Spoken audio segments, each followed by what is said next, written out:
Hello, আমি database বা এলোকেন্ট ORM বা মাইগ্রেশন নিয়ে আলোচনা করার আগে আপনাদেরকে রিলেশনশিপসটা একটু জানাতে চাই। ঠিক আছে, রিলেশনশিপসটা কিভাবে কাজ করে এবং আমরা রিলেশনশিপস নিয়ে কেন কাজ করে থাকি। সো চলুন আমরা প্রেজেন্টেশনে গিয়ে আপনাদেরকে রিলেশনশিপসটা দেখিয়ে দিচ্ছি। রিলেশনশিপস সাধারণত তিন ধরনের হয়ে থাকে। একটা হয় ওয়ান টু ওয়ান, আর একটা হয় ওয়ান টু মেনি, আর একটা হয় ম্যানি টু মেনি। ঠিক আছে, তিনটা রিলেশনশিপস হয়ে থাকে। লারাভেলে এই তিনটাকেই একটু করে আরো 6 ধরনের করা যায় মেবি।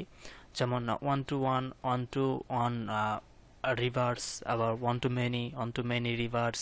ঠিক আছে, আবার many to many, many to many reverse, এভাবে 6-7টার মতো আর কি রিলেশনশিপস আমরা ম্যানেজ করতে পারি। সো এই রিলেশনশিপসগুলো আমাদের কেন ম্যানেজ করার প্রয়োজন হয়, আমরা কেন রিলেশনশিপসগুলো ম্যানেজ করে থাকি এবং এগুলো কেন গুরুত্বপূর্ণ। ঠিক আছে, একটা লারাভেল অ্যাপ্লিকেশন বা যে কোনো অ্যাপ্লিকেশনই বলেন, আমাদের ডাটাবেজ নিয়ে তো কাজ করতেই হবে। ঠিক আছে না, যেহেতু আমরা ব্যাক এন্ড ডেভেলপার হব, সেক্ষেত্রে আমাদের ডাটাবেজ নিয়ে কাজ করতে হবে। আর যখনই আমরা ডাটাবেজ নিয়ে কাজ করব, তখনই আমাদের রিলেশনশিপসটা ম্যানেজ করতেই হবে। কারণ রিলেশনশিপস ছাড়া আমার মনে হয় না কোনো ধরনের অ্যাপ্লিকেশন, ভালোগুলো অ্যাপ্লিকেশন লঞ্চ করা সম্ভব। অ্যাকচুয়ালি রিলেশনশিপস ছাড়া হবেই না। ঠিক আছে, রিলেশনশিপস ছাড়া হবেই না। আর এই বিষয়টা অনেক গুরুত্বপূর্ণ এবং আপনাকে অবশ্যই অবশ্যই বুঝতে হবে। প্রয়োজনে আপনি ভিডিওটা বারবার দেখুন, কিন্তু তারপরেও আপনাকে রিলেশনশিপসটা বুঝতেই হবে, কারণ এটা খুবই গুরুত্বপূর্ণ একজন ব্যাক এন্ড ডেভেলপারের ক্ষেত্রে। ঠিক আছে, ডাটাবেজ নিয়ে যখন কাজ করবেন, তখন আপনার এই রিলেশনশিপসটা ম্যানেজ করার খুবই প্রয়োজন পড়বে। ঠিক আছে, আমি এখন আপনাদেরকে বলছি রিলেশনশিপসটা কেন আমরা কি জন্য ব্যবহার করে থাকি। এখানে আমি ফার্স্ট 3টা ভিডিও হবে। ফার্স্ট ভিডিওতে আমি আপনাদেরকে দেখাবো ওয়ান টু ওয়ান যে রিলেশনশিপসটা, সেটা আমরা কিভাবে করতে পারি।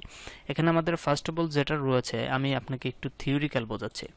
ধরুন যে আমাদের ইউজার রয়েছে, ইউজার একটা টেবিল রয়েছে। সেই ইউজার টেবিলে যেহেতু ওয়ান টু ওয়ান, এটা সাধারণত না করলেও হয়। ঠিক আছে, ওয়ান টু ওয়ান রিলেশনশিপসটা না করলেও হয়, এটা আমরা না করলেও পারি, কিন্তু কিছু কিছু ক্ষেত্রে এটাও আমাদের প্রয়োজন পড়ে, করা লাগে আর কি, এই তাছাড়া কিছু না। কারণ এখানে আমাদের ইউজার রয়েছে, এখানে আমাদের ইউজার রয়েছে কয়টা, তিনটা না, তিনটা ইউজার রয়েছে। তিনটে ইউজারের রয়েছে একটা আইডি, আর একটা কলাম রয়েছে নেম, আর একটা কলাম রয়েছে ইমেল, আর একটা কলাম রয়েছে পাসওয়ার্ড। এখন ঘটনা হলো এই যে ইউজার, এই ইউজারের একটা করে এনআইডি নাম্বার এবং অ্যাড্রেস আছে। ঠিক আছে, এই ইউজারের একটা করে এনআইডি নাম্বার অথবা অ্যাড্রেস আছে, এই দুইটা জিনিস আছে। এই দুইটা জিনিস চাইলে আমরা এই জায়গায় দিয়ে দিতে পারতাম। হ্যাঁ, যেমন ইমেল দিছি, পাসওয়ার্ড দিছি, এইভাবে আমরা দিয়ে দিতে পারতাম, এনআইডি নাম্বার এবং অ্যাড্রেস। ঠিক আছে, এইভাবে আমরা দিয়ে দিতে পারতাম, কোনো প্রবলেম হতো না। ঠিক আছে, এটাও চলবে, বা আমি এখানে যেভাবে দেখাচ্ছি এটাও চলবে। কারণ আমি এটা এইভাবে দেখাচ্ছি কারণ এটা ওয়ান টু ওয়ান রিলেশনশিপ, এটা আপনার জানা প্রয়োজন। আমরা এইভাবেও ব্যবহার করতে পারি বা এভাবেও ব্যবহার করতে পারি, কোনো প্রবলেম নেই। সেক্ষেত্রে আমরা চেষ্টা করব এভাবে ব্যবহার করলে হয়, এভাবে ব্যবহার করলে হয়, এখানে কোনো রেকমেন্ড নেই। আপনি যেটা খুশি সেটা ব্যবহার করতে পারেন। এখানে হচ্ছে কি, আমাদের যে ইউজার আইডি, আমাদের এনআইডি যে টেবিলটা রয়েছে, এনআইডিস টেবিল, আর এটা আমাদের ইউজার্স টেবিল। একজন ইউজারের আন্ডারে একটাই এনআইডি কার্ড থাকে। ঠিক আছে, একজন ইউজারের আন্ডারে কি করে, একটাই এনআইডি কার্ড থাকে, বা একটা এনআইডি কার্ডের আন্ডারে একজন ইউজারই থাকে। ঠিক আছে, একটা এনআইডি কার্ডের আন্ডারে কি করে, একটা ইউজার থাকে, বা একটা ইউজারের আন্ডারে একটা এনআইডি কার্ড থাকে। একটা ইউজারের কিন্তু দুইটা এনআইডি কার্ড থাকে না, আবার একটা এনআইডি কার্ডের কিন্তু দুইটা ইউজার থাকে না। ঠিক আছে, একটাই থাকে।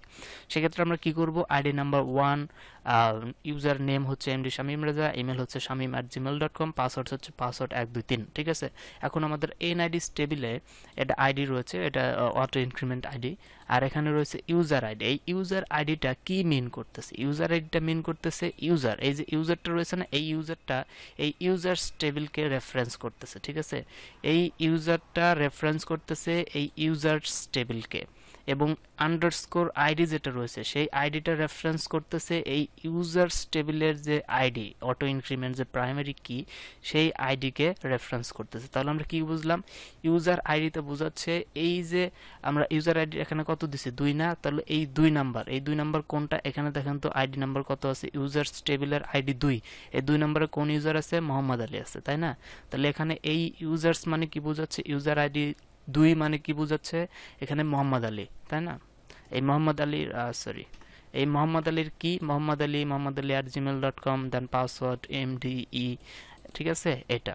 আর এই যে আইডি, ইউজার আইডি 2, এই ইউজার আইডি 2 এর যে বা এই মোহাম্মদ আলীর এনআইডি কত, এই মোহাম্মদ আলীর এনআইডি নাম্বার কত সেটা আমরা জানতে চাচ্ছি। তাহলে আমরা কি করব, এই যে মোহাম্মদ আলীর আইডি নাম্বার আছে, এই আইডি নাম্বার দিয়ে আমরা এনআইডি টেবিলে সার্চ করব, যে এনআইডি টেবিলের ইউজার আইডিতে সার্চ করব, নট আইডি, ঠিক আছে। আইডিতে সার্চ করব না, আইডিতে সার্চ করা যাবে না, আমাদের ইউজার আইডিতে সার্চ করতে হবে। কারণ কি, কারণ এখানে যে আইডিটা রয়েছে সেই আইডিটা এই আইডির সাথে ম্যাচ করে, ঠিক আছে। এখানে ইউজার্স টেবিলের আইডি রয়েছে, এই যে ইউজার্স টেবিল আর এই আইডি, ঠিক আছে, এই আইডি। সেক্ষেত্রে আমরা কি করব, এই 2 নাম্বার যে আইডিটা রয়েছে এই আইডিটা আমরা ইউজার্স এনআইডি টেবিলের ইউজার আইডিতে কোয়েরি দিয়ে সার্চ করব। সার্চ করার পর আমরা রেজাল্ট পেলাম কি, একটা, রেজাল্টটা কি 2, ঠিক আছে। রেজাল্ট হচ্ছে আমাদের এখানে 2। তাহলে এই 2 এর আন্ডারে এনআইডি নাম্বার কত সেটা কিন্তু আমরা দেখতে পারতেছি, তাই না? দেখতে পারতেছি না এখানে এনআইডি নাম্বার, এটা হচ্ছে দেন এর অ্যাড্রেস এটা, ঠিক আছে। বা আমরা এখানে যে ইউজার আইডিটা রয়েছে, এখানে যে আমাদের এনআইডি আইডিটা রয়েছে, ঠিক আছে, এই যে ইউজার আইডিটা, ঠিক আছে, এখানে আমরা কি করব, এই যে এখানে যে আইডিটা রয়েছে, এই যে এনআইডি, এই এনআইডি ধরে আমরা সার্চ করব, ঠিক আছে। একজন ইউজার এসে বলতেছে যে আমার এনআইডি নাম্বার এত এত, এখন আমার যে নেম এবং আমার যে পাসওয়ার্ড, সেই পাসওয়ার্ড এবং নেম আমাকে দেন, প্রিন্ট আউট করে দেন, আমার ইমেলটা এগুলো প্রিন্ট আউট করে দেন। সেক্ষেত্রে আপনি কি করবেন, তার এনআইডি নাম্বারটা নেবেন, নেওয়ার পরে আপনার যে এনআইডি টেবিলটা রয়েছে, ঠিক আছে, এনআইডি টেবিলে আসার পরে এনআইডি নাম্বার কলামে, হ্যাঁ, এনআইডি নাম্বার কলামে সেই এনআইডি নাম্বার দিয়ে সার্চ করবেন। সার্চ করে পাওয়ার পরে সেই রেজাল্টের আপনি ইউজার আইডিটা নেবেন, ইউজার আইডি, ঠিক আছে। এই যে ইউজার আইডি পাইলাম না, ইউজার আইডিটা নিব, নেওয়ার পরে সেই ইউজার আইডিকে কি করব, ইউজার্স টেবিলে গিয়ে আইডিতে সার্চ করব যে এই আইডিটা কোথায় আছে। এই ইউজার আইডি এখানে আইডিতে কত নম্বর আছে, বল 2 নম্বর আছে, তাহলে কি 2 নম্বরের যে রেজাল্ট সেটা তাকে আমরা প্রিন্ট আউট করে দেব, ঠিক আছে। এভাবে আমরা 1-to-1 রিলেশনশিপসটা ম্যানেজ করে থাকি।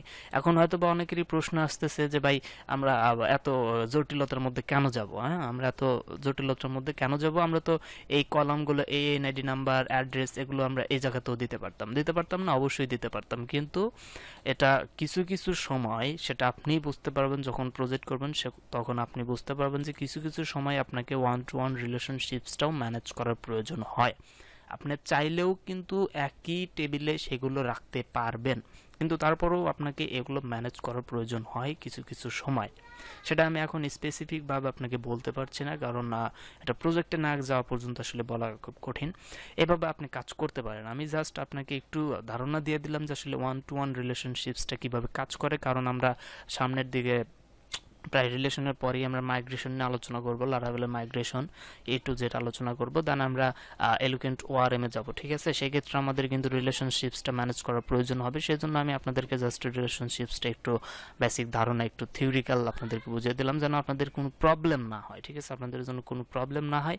তারপরেও যদি আপনাদের এই 1-to-1 রিলেশনে যদি কোনো প্রবলেম হয়ে থাকে, তাহলে আমাদের গ্রুপে বা ভিডিওর নিচে আপনি কমেন্ট করে জানাতে পারেন, আমি আপনাকে যথেষ্ট পরিমাণ হেল্প করার ট্রাই করব, ঠিক আছে। সো আজকে এতটুকু পর্যন্তই। ধন্যবাদ সবাইকে, ভালো থাকবেন, সুস্থ থাকবেন।